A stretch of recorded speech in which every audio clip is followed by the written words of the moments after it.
Buenas tardes, jóvenes.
Buenas tardes, jóvenes.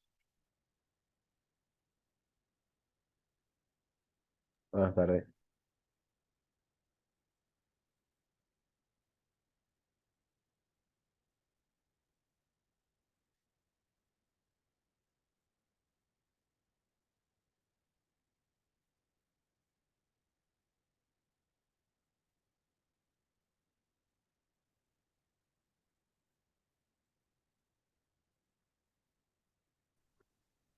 Bueno, jóvenes, hoy vamos a ver el tema número 10, la unidad número 10.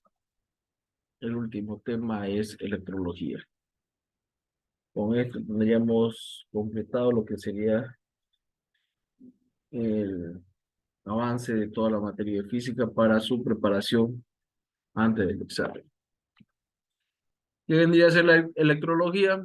En la parte de la física que estudia el fenómeno, ¿no?, relacionado con la electricidad, la electroestática, la electrodinámica y el magnetismo. Como vimos, la física mecánica estudiaba a la estática y la dinámica de cuerpos sólidos. En la hidráulica vimos la hidroestática y la hidrodinámica, o sea, la estática de los líquidos, de los fluidos, y la dinámica de los fluidos, ¿no? Cuerpos sólidos estando quietos, cuerpos sólidos estando en movimiento. Líquidos estando quietos, líquidos estando en movimiento. Ahora vamos a ver lo que es los electrones o las cargas eléctricas estando quietas y las cargas eléctricas estando en movimiento. Entonces podemos decir que la materia se conforma por átomos y estos obtienen una carga positiva o una carga negativa. Entonces podemos diferenciar que los cuerpos o las sustancias se pueden ver o se pueden considerar como conductores cuando ellos permiten el flujo de electrones libres a través de estos. Los cuerpos semiconductores son aquellos que tienen materiales que funcionan como un conductor y al mismo tiempo funcionan como un aislante. O sea, dejan pasar la corriente eléctrica o los electrones libres dependiendo su dirección, hacia dónde se están dirigiendo. Y los aisladores son los materiales que no permiten el paso de los electrones libres. Si podemos ver ejemplos, los conductores serían los metales, ¿no?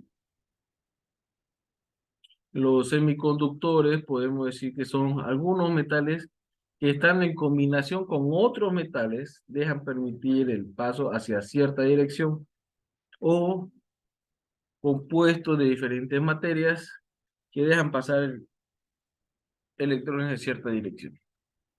Por ejemplo, vamos a hacer un poquito de esto gráfico.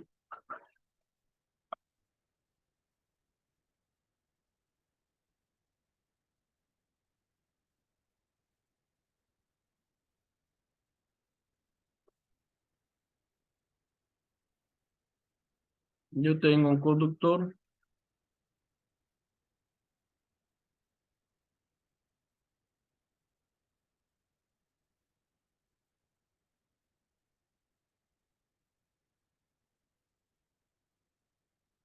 Si yo dejo que todos los electrones libres, todos viajen a través de este cuerpo sólido,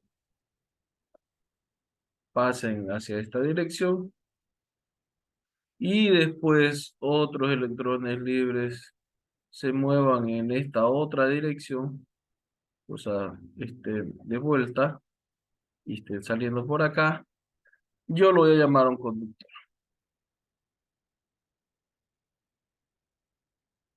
Cuando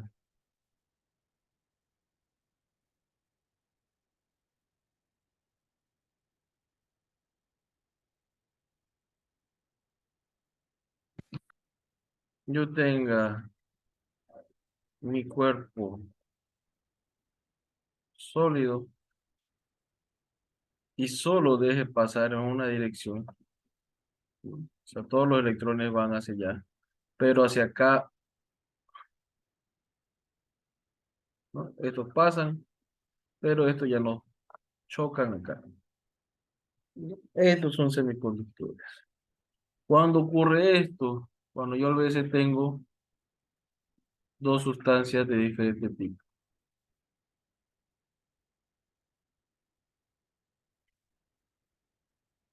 Si esto fuera hierro y esto fuera óxido de hierro, F2, F2, óxido ferroso. ¿Qué ocurre? Yo agarro, le pongo corriente en un sentido, le pongo unos electrones del hierro, lo deja pasar hacia el lado del óxido ferroso y pasan los electrones. Pero los electrones que vienen del óxido de hierro ya no pasan a mi barra de hierro. Estos son los semiconductores. Y los aisladores son cuando ya no dejan pasar para ningún sentido el flujo de electrones. Entonces ya dijimos que hay cargas, en este caso electrones, que son los que van a estar o quietos o en movimiento. Entonces yo puedo decir que la carga es una propiedad que tienen los materiales para tener una excitación eléctrica. Puede también llamarse como masa eléctrica de los materiales. Para la electroestática hay dos leyes, las leyes cualitativas y las leyes cuantitativas. La cualitativa nos dice que dos cargas con el mismo signo de polarización, o sea, dos cargas iguales, se repelen. Y cuando son cargas de distinta polarización, se atraen. Dos cargas de diferente polaridad se atraen. O sea, si son positivas, las dos se van a repeler. Y si las dos son negativas, igual se repelen. Pero si una es positiva y la otra es negativa, y estas se atraen. La segunda ley es la ley cuantitativa. La cuantitativa se va a hacer referencia en cuánto, ¿no? Cuánto, en qué proporción se están atrayendo, con qué fuerza se están atrayendo.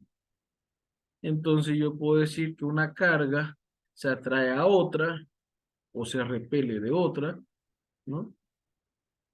Esta fuerza va a ser igual al producto de las dos cargas por la distancia que las separa, sobre la distancia que las separa, ¿no? Yo tengo estas dos cargas.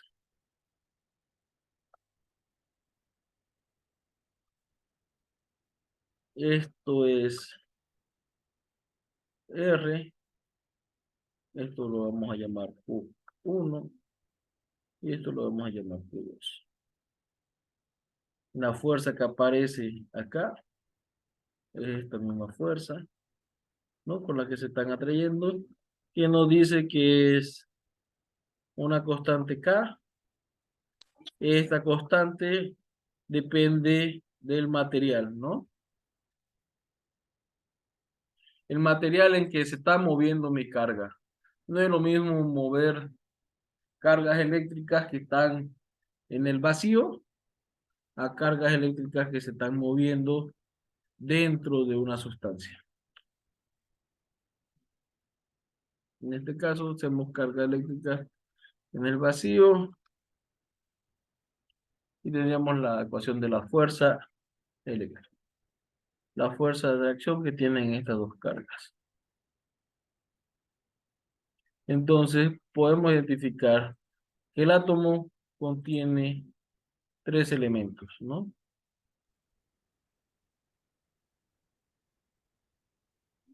Un ejemplo gráfico aproximado sería este. Yo tengo un protón, un neutrón y un electrón.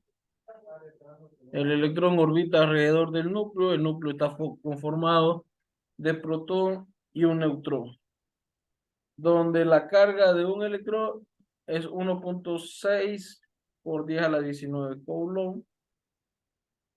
La carga del protón es 1.6 por 9 coulomb. Entonces esto establece que esto está en equilibrio. Las cargas son iguales, ¿no? Las dos cargas tanto del electrón como del protón son iguales. Lo que sí va a variar va a ser la masa. La masa de un electrón es aproximadamente 1000 veces más pequeña que la masa de un protón. La masa de un protón es de 1.6 por 10 a la 27 y la masa del electrón es 9.1 por 10 a la menos 31. ¿Qué ocurre con el electrón? Esta es una partícula cuya carga es igual a cero. Es una partícula neutra.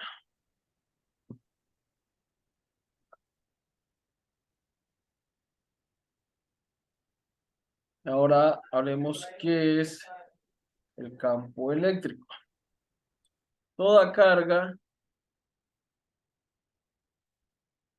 no va a generar alrededor de sí un campo eléctrico. ¿Y esto por qué? Porque va a haber una fuerza. En este caso, esto va a ser Q sub 0, ¿no? Que va a hacer que se atraigan hacia esto. Va a ser una Q, la fuerza va a ser K Q sub 0 por Q2 sobre R2 al cuadrado. ¿Qué va a pasar con Q1? Q1 me genera otro campo eléctrico. Me está generando otra fuerza sobre Q sub 0, ¿no? Entonces va apareciendo diferentes fuerzas, diferentes campos. Entonces yo puedo encontrar que el campo que me generan todas estas, ¿no? Es este campo eléctrico. La sumatoria de los campos que está generando cada partícula, cada carga.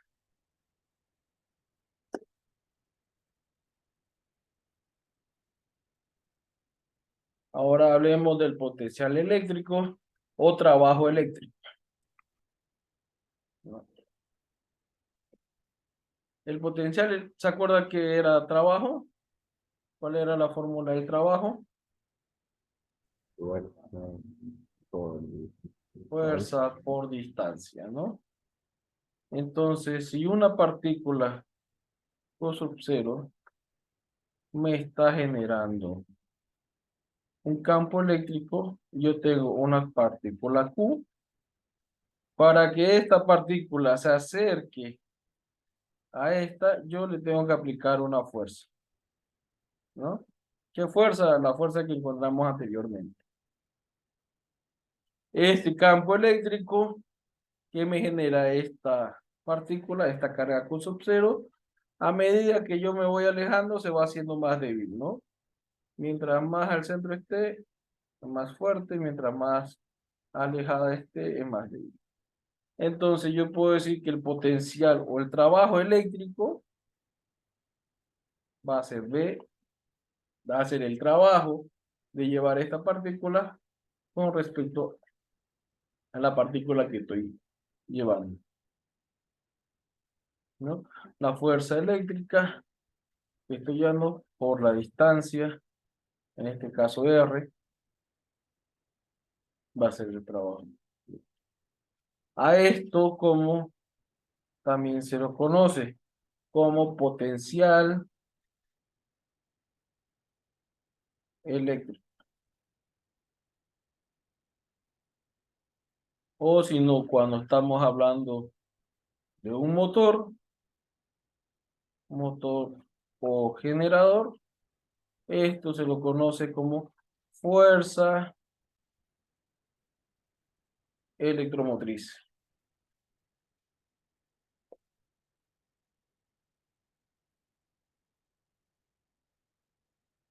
FEN, fuerza electromotriz.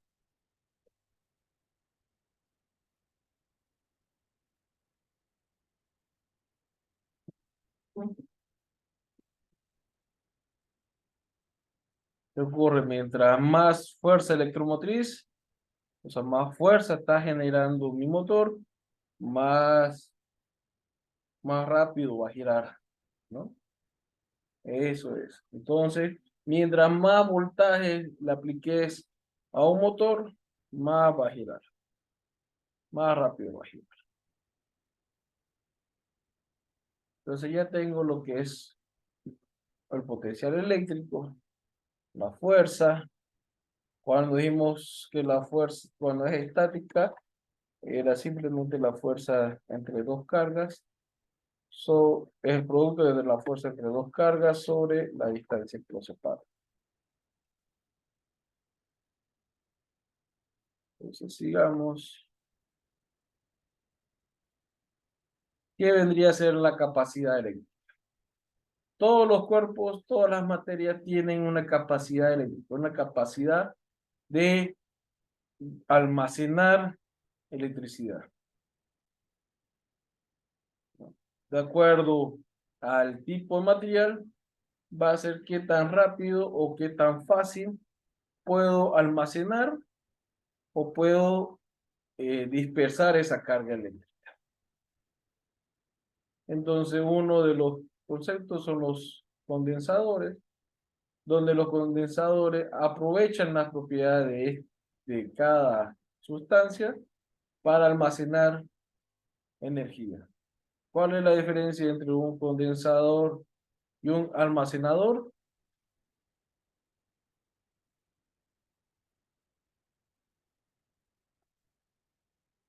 Que este condensador lo que hace es almacenar la energía y la entrega en un tiempo muy corto. La energía que sale de esto, la energía eléctrica, es un delta T muy chico. Lo hace casi inmediatamente. Mientras que un almacenador, batería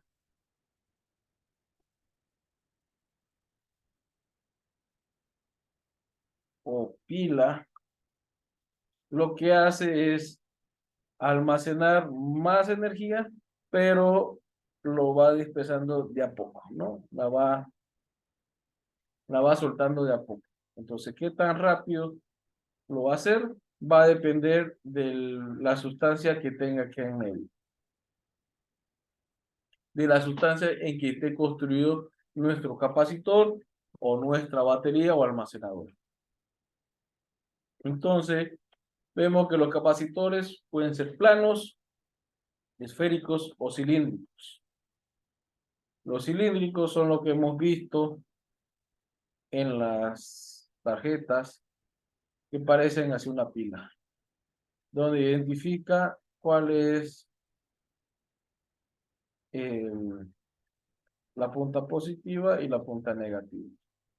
Los esféricos son los que vemos que parecen una lenteja, ¿no? Igual está señalado cuál es el positivo, cuál es el negativo. Y los planos son los que son cuadraditos, ¿no? Si alguna vez han destapado un ventilador, detrás del ventilador hay un cuadradito que dice microfaradios. Esa es la capacitancia. ¿Qué es lo que ocurre? Ustedes agarran, tienen un ventilador, el cual tiene que girar para un sentido, ¿no? Para eso tienen que generar una carga positiva, una negativa, después una positiva aquí, una negativa. ¿Para qué? Para que esto se arrastre y se mueva así. Y lo que hace este capacitor es se va cargando, se carga igual rápidamente y genera esta carga acá. Después se descarga rápidamente y ya la energía eléctrica está haciendo esta carga en este lado. Entonces, por eso es que se genera el giro, gracias al capacitor. Cuando un ventilador no gire y ustedes revisaron que tiene buena lubricación, no se traba y esto, revisen el capacitor. Este se debió quemar. Si no se quema este, a donde este iba conectado, una bobina, es el que se quemó. Entonces un ventilador, este repuesto creo que vale como 10 pesos. Pueden arreglar un ventilador con solo 10 pesos. Para eso son los capacitores. Para generar el sentido de giro en el motor. Aprovechando que se carga y se descarga rápidamente. Entonces ya podemos entrar a lo que es la electrodinámica, ¿no? Si ya vimos que cargo y descargo rápidamente, puedo hacer que ese es el movimiento de mi carga, ¿no? Que tan rápido la estoy moviendo mi carga. Entonces existen dos tipos de flujo de corriente. El flujo continuo y el flujo alterno. ¿Qué pasa con el flujo continuo? Tengo cargas que están saliendo a la misma velocidad todo el tiempo. Si yo lo puedo decir, si lo puedo comparar con el agua, yo tengo mi tubería donde está viajando ahora, no está yendo agua, sino electrones, ¿no? Entonces los electrones van en esta dirección todo el tiempo, ¿no? Mientras más grande es el voltaje, es que hay más electrones pasando. Y siempre van hacia esa dirección. ¿Qué ocurre en la corriente alterna?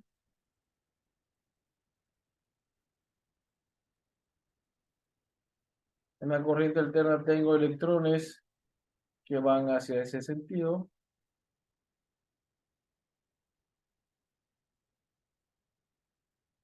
Y tengo otro electrón que va hacia este otro sentido, ¿no? Uno va y vuelve, va y vuelve. ¿Qué tan rápido va y vuelve? A eso lo llamamos frecuencia. La frecuencia es el tiempo que se tarda de partir de cero, pasar por su lado máximo, por lado mínimo y volver a cero. Esta es la frecuencia. ¿Alguien sabe cuál es la frecuencia en Santa Cruz? La frecuencia del sistema eléctrico.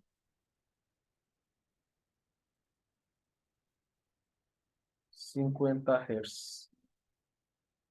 Lo vimos también en el tema de óptica. No sé si se acuerdan que vimos esto.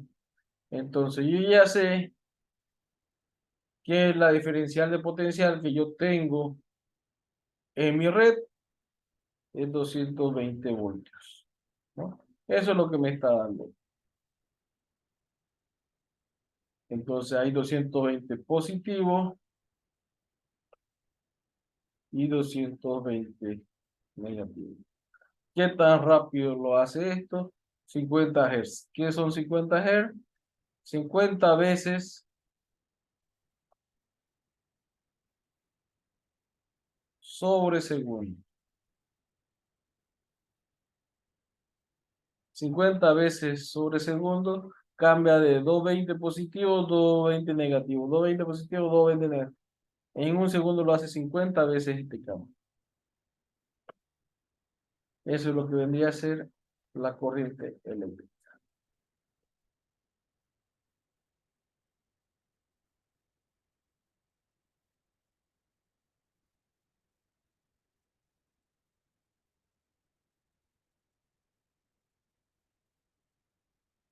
¿Cuál sería la intensidad de la corriente eléctrica? Vendría a ser la cantidad de electrones que yo puedo mover en el tiempo, ¿no? Si lo comparo con agua, es cuánta cantidad de agua yo puedo mover en el tiempo. Entonces yo voy a decir que en vez de agua, esta vez estoy moviendo electrones o estoy moviendo cargas eléctricas. En vez de tener un volumen, ¿no?, de agua, yo tengo un potencial de un voltaje de un potencial eléctrico.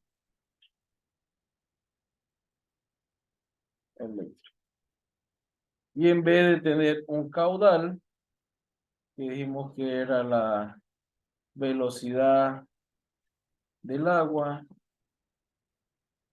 por el área del fondo de la tubería o el volumen sobre el tiempo, ahora yo puedo decir que es la diferencia de las cargas sobre el tiempo.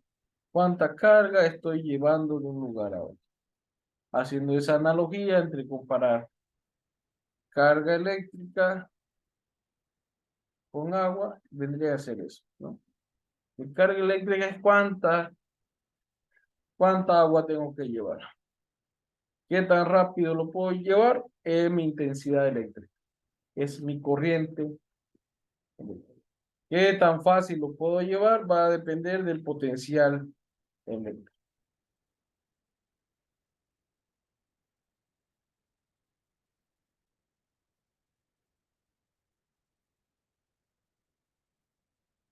Ahora, ¿qué viene a ser la resistencia eléctrica? La resistencia eléctrica es una propiedad que tiene cada cuerpo, el cual impide el movimiento de esos electrones.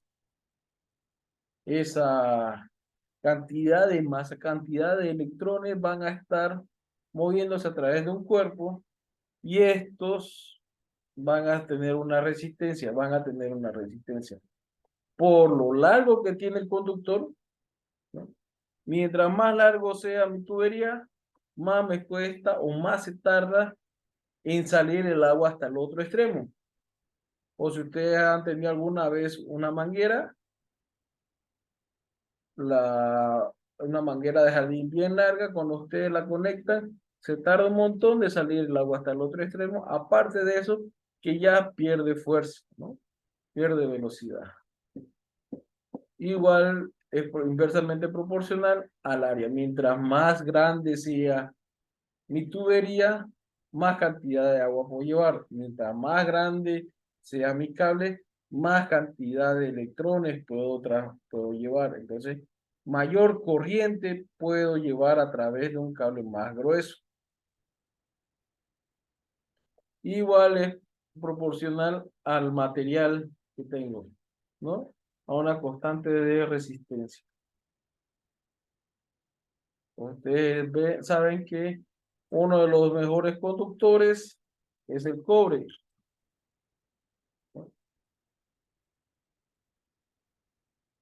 Constante de resistividad del cobre es mayor que y menor que,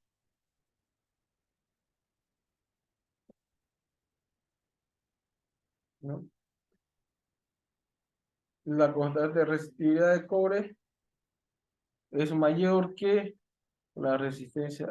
¿Qué material se opone menos al movimiento de energía? ¿Qué material es mejor conductor que el cobre?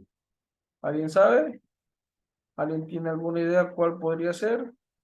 Y se usa mucho en la computación.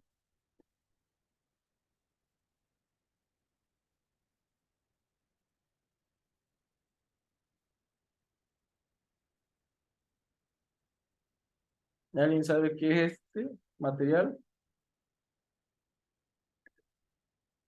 Plata. ¿AU es plata?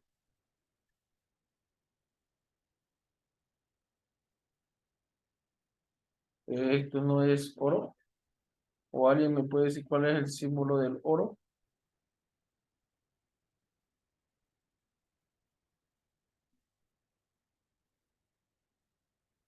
¿No? Y esto es aluminio. Entonces, si ustedes quieren mejorar su rendimiento, tener una computadora con mejor rendimiento, tienen que bajar la resistencia de los conductores dentro de su placa. ¿Qué van a hacer? Para poder bajar la resistencia, tienen que bajar este valor, ¿no? Porque esto va a ser de acuerdo a dónde vayan a conectar y esto va a ser el tipo de conector. Entonces yo puedo ocupar para una computadora un buen material. Ahora, ¿qué ocurre cuando yo tengo que transportar grandes corrientes como lo que hace CRE para colocar un cable de un poste a otro poste? Este cable se desgonza así, ¿no? Cuelga así.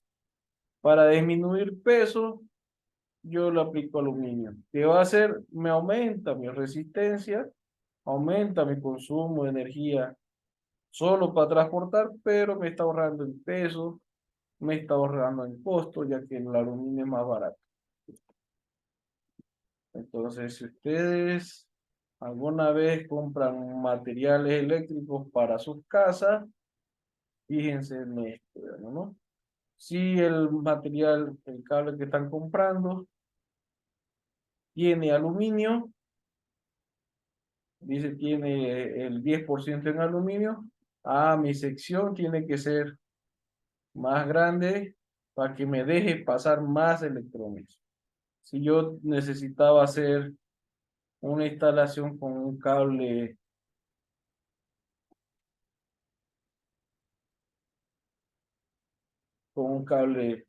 número 14, ¿no? Que son los que se usan para la luz, pero yo veo que ahora me dan un material que tiene más aluminio, no, mejor me voy por un cable número 12, porque yo sé que el aluminio me va a aumentar mi resistencia al cable, entonces se me va a dificultar pasar mis electrones. Para eso son estos conceptos, para que lo vayan aplicando en su vida cotidiana. Entonces aparece la ley de Ohm, que nos dice que la resistencia que tiene un material para mover electrones es directamente proporcional a la diferencia potencial sobre el flujo de corriente eléctrica. Si yo lo comparo con las tuberías, mientras más grande sea mi tubería, más agua va a pasar, ¿no? Entonces yo puedo decir que el voltaje va a ser la velocidad que lleva el agua y esto va a ser la cantidad de agua, ¿no? Esto va a ser la cantidad de agua. La resistencia es cuánto me impiden en pasar esta cantidad de agua.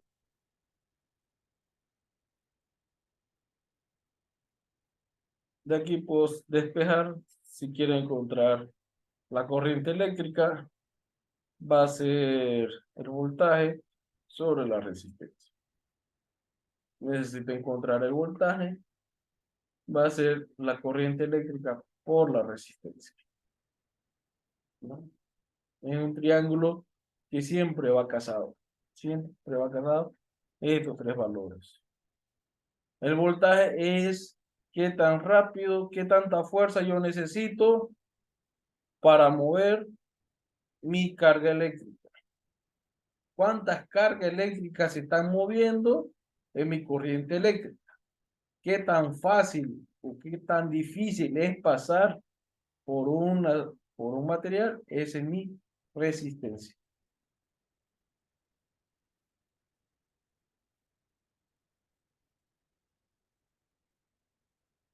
Ahora vamos a asociar las resistencias. Si yo tengo un circuito sencillo como el que tengo acá, yo puedo decir que esto era la FEM, o el voltaje, o el potencial eléctrico, ¿no? Cualquiera de estos términos. ¿Qué me están haciendo? Me están haciendo mover los electrones en esta dirección. Al mover los electrones en esta dirección, me está generando una corriente eléctrica. Hay una corriente eléctrica. Pero esa corriente eléctrica, dijimos, si yo tengo voltaje y tenía corriente eléctrica, ¿qué me hacía falta? Una R. En este caso, yo tengo la resistencia del cable, la resistencia de algún foco, la resistencia de algún ventilador. Si todo esto todo conectado en serie, esta es una conexión en serie, yo puedo decir que la resistencia total va a ser igual a la sumatoria de todas las resistencias. Es igual a R1 más R2 más R3 más RRR. El voltaje en este punto, ¿qué es lo que ocurre? Yo tengo un voltaje de 3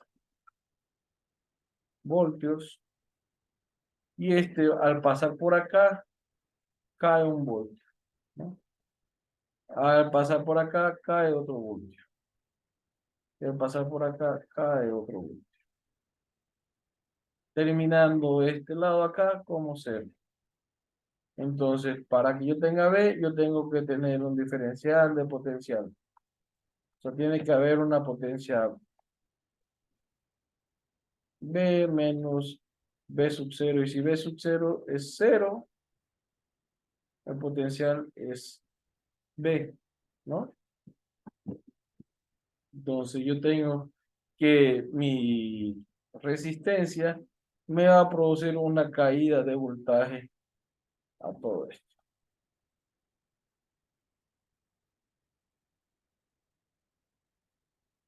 Entonces yo puedo decir que el voltaje total o el voltaje va a ser la sumatoria de todos los voltajes que se caen, ¿no?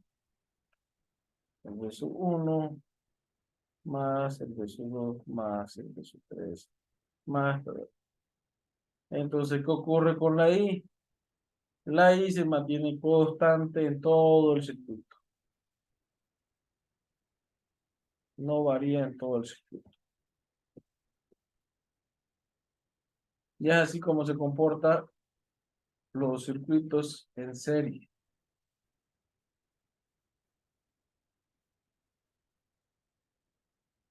¿Qué ocurre cuando están en paralelo? Tenemos, ¿no? Que esto era 3 y esta es 0, ¿no? Entonces aquí yo tengo un beso 1, un beso 2. Cuando viaja por acá, está yendo una corriente que va a ser B sobre igual a R. R total. La R que me representa todo este circuito. Pero en cada rama se va a dividir una parte, ¿no? Esto, al igual que en el caso de un cuerpo sólido y todo, y el líquido, se tiene que conservar la energía. Entonces, esta I está entrando, tiene que ser igual a la I1 más I2, ¿no? Yo puedo decir que las sumatorias de I es igual a 0.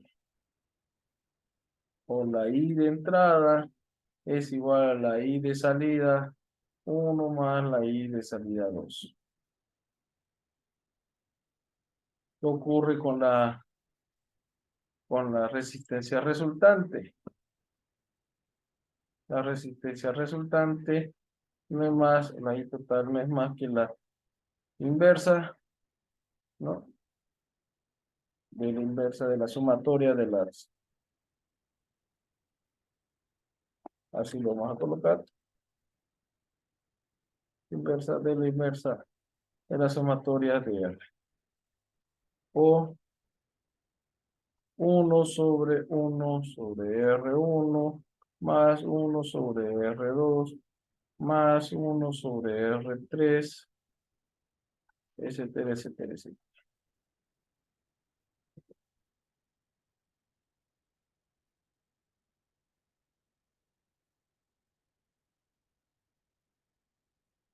¿Qué ocurre con el voltaje? Si ustedes se dan cuenta, aquí el voltaje se mantiene para ambos casos, ¿no? Está yendo, aquí se divide voltaje de entrada igual voltaje de salida, pero se mantiene. ¿Por qué? Porque no hay nada que absorba ese voltaje. Entonces el voltaje viene a ser el mismo. El voltaje es constante.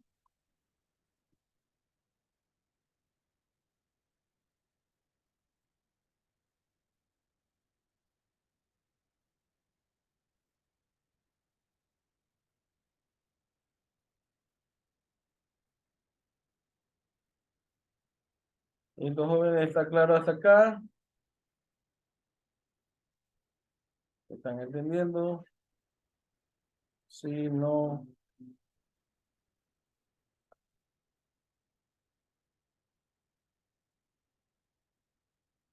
Veamos el siguiente punto. No habla de la ley de Kirchhoff. ¿No? La ley de Kirchhoff nos dice que la primera ley es que en los nodos la sumatoria de las corrientes es nula. Lo que dijimos, que las corrientes acá y esto es I1, pero aquí lo voy a colocar I1 y esto es I2. O sea, I menos I1 menos I2 es igual a 0. Y es igual a I1 más I2. A eso es lo que se refiere con la ley de los nodos, de los nudos. Yo agarro, encuentro un nudo yo sé que las corrientes que entran tienen que ser igual a las corrientes que salen. ¿Qué pasa acá? El voltaje, ¿cuál va a ser? El voltaje se mantiene constante, ¿no? Esto es B, esto es B y esto es B. Ahora, la segunda ley es la ley de las mallas, en donde no dice que todo este circuito me está generando este voltaje, ¿no? Va a haber, como le decía, un B aquí, otra B acá, otra caída de voltaje en este lado y otra caída de voltaje, donde las sumatorias de las fuerzas electromotriz no tienen que dar igual a la corriente que estoy generando aquí por la resistencia total.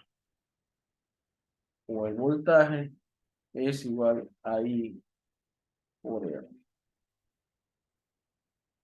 ¿Qué pasa? Tengo que encontrar la corriente en este circuito, encontrar la resistencia resultante y encontrar todas las caídas de tensión.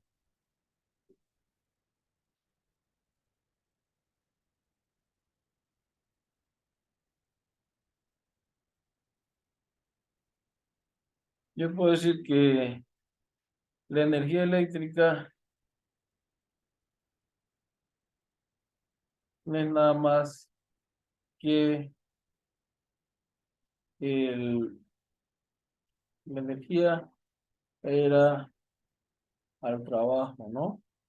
A la diferencia de trabajo. A la diferencia del trabajo.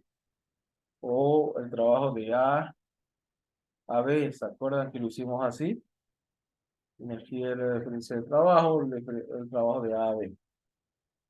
Y la potencia no era más que la diferencia del trabajo sobre el tiempo. Yo sé que el trabajo o energía potencial era, esto era voltaje, voltaje sobre, no, voltaje por el tiempo sobre el tiempo por I, ¿no? Entonces tiempo con tiempo se van, dándonos que la energía, no, esperen.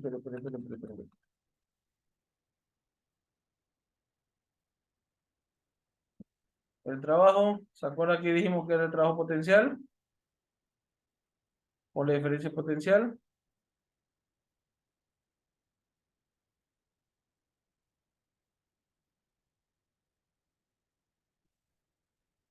Esto era B por I por T sobre T. Ahora sí. Esto se simplificaba, la potencia me quedaba en B por I. Ahora sí, potencia B por I. Voltaje por corriente eléctrica. Esa es mi potencia eléctrica. La energía va a ser la potencia eléctrica por el tiempo. Mi voltaje por potencia eléctrica va a ser watts por hora. Aquí tengo que si la energía, la potencia eléctrica era B por I, yo sabía que I era igual a B sobre R, yo puedo obtener B cuadrado sobre R. Tengo mi potencia eléctrica, puedo encontrar la resistencia que tengo instalada sabiendo el voltaje. O puedo también decir que es I es igual a, perdón, B es igual a I por R, donde esto sería I cuadrado por R. Puedo encontrar la corriente eléctrica sabiendo la resistencia que tengo instalada en mi circuito. Si yo les digo, tengo un foco de 100 watts, esta es potencia, ¿qué corriente va a circular por mi foco? Si yo sé que la CRE me da 220 voltios, ¿cuál sería la corriente que circula por mi foco?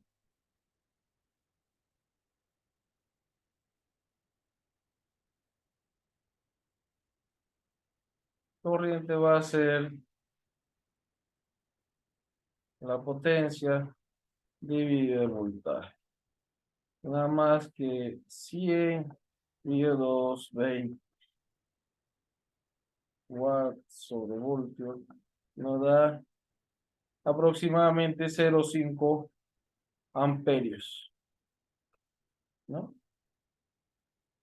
Entonces, para eso nos sirve este, para encontrar las resistencias, los voltajes y las corrientes dentro de un circuito eléctrico.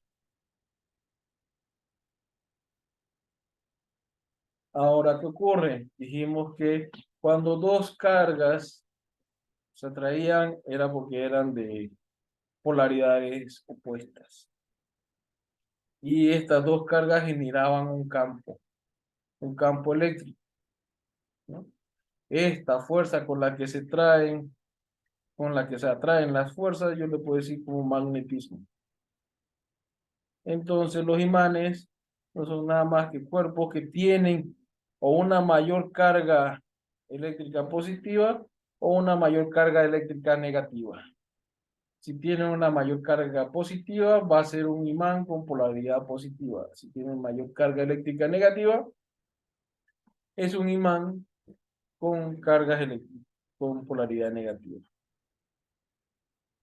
Entonces, yo puedo decir que existen dos tipos de imanes, los naturales y los artificiales. Los naturales, ¿cuáles son? Son los que gozan, son los que tienen un campo eléctrico, un campo magnético propio. ¿Como cuáles? Como la limadura de hierro. Cuando uno frota hierro o corta hierro, corta un fierro, van a ver que salen pedacitos muy chiquitos, virutas. Esa viruta, al ser arrancado si lo vemos así, a una escala macro, yo tengo mi barra de hierro y en este tenía mis átomos, ¿no? Mis átomos de hierro. Al existir un corte, ¿no? Vamos a hacerlo así. Al existir el corte, van a quedar partículas muy chiquitas cuyos carga eléctrica se quedó este como positivo y este como negativo, ¿no? Donde los electrones de esto quedaron en este otro sector. Entonces estos agarran y en vez de tener 32 electrones y 32 protones para estar equilibrado, ya tienen 30 y 32. O sea, los electrones son los que se soltaron, entonces esto viene a tener una carga positiva. Tiene una carga mayor, tiene una fuerza mayor, entonces se vuelve un imán positivo. Y estos son lo que son los imanes naturales. La Tierra, al tener un núcleo de hierro líquido, y estar en movimiento, o sea, hay una fricción entre ellos, hay un electrón que se está quedando y otro electrón que se está sumando, todo el tiempo hay este espacio de inestabilidad entre sus átomos, por eso crea un campo magnético que es el que tiene rodeando a toda la Tierra, como lo vemos acá, ¿no? Por eso es que se genera el campo magnético de la Tierra, gracias a su núcleo de hierro. Ahora, ¿cuáles son los imanes artificiales? Son los imanes que son excitados por una corriente eléctrica. ¿Qué dijimos que era corriente eléctrica? Era el flujo de electrones, ¿no? El flujo de los electrones. Si aquí mecánicamente yo le quité electrones, entonces este flujo de electrones también me va a generar un campo eléctrico. Si la corriente va así, va a generar un campo eléctrico en esta dirección, ¿no? Es el campo magnético. Entonces, este campo eléctrico me genera un campo magnético dentro de un núcleo, en este caso un núcleo de hierro. Si si el núcleo de nuestro imán, nuestro embobinado eléctrico, es el aire, igual existe magnetismo, pero en una menor proporción. Mientras la sustancia tenga mayor propiedad de magnetismo, es más fácil generarle un imán artificial. Entonces, la sustancia con mejor magnetismo es el hierro, ¿no? Una de las mejores imanes son los de hierro. Y eso sería todo, jóvenes, los conceptos básicos que ustedes van a tener en el tema de electrología. ¿Alguna duda, alguna pregunta? ¿Algo que no haya quedado claro?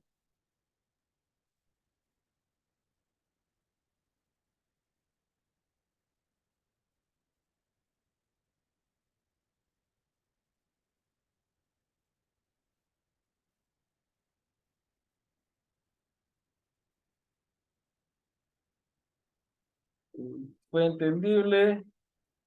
Sí, no, comenten.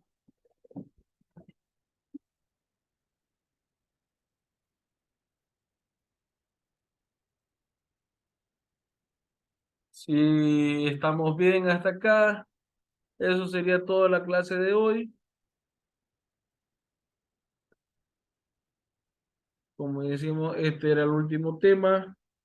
De aquí en adelante, lo único que vamos a hacer es hacer las prácticas, ¿no? Hacer nuestro cuestionario, hacer el simulacro, hacer el banco de preguntas de tecnología, porque ya hicimos el de su facultad. Entonces, sin más, jóvenes, nos vemos el día de mañana. Estudien. Voy a subir los videos para que tengan toda la información. Voy a subir todo lo que son las presentaciones para que ustedes tengan todo y de aquí en adelante van a hacer solo la práctica. Bueno, jóvenes, nos vemos el día de mañana. Todo bien. Hasta luego, dicen.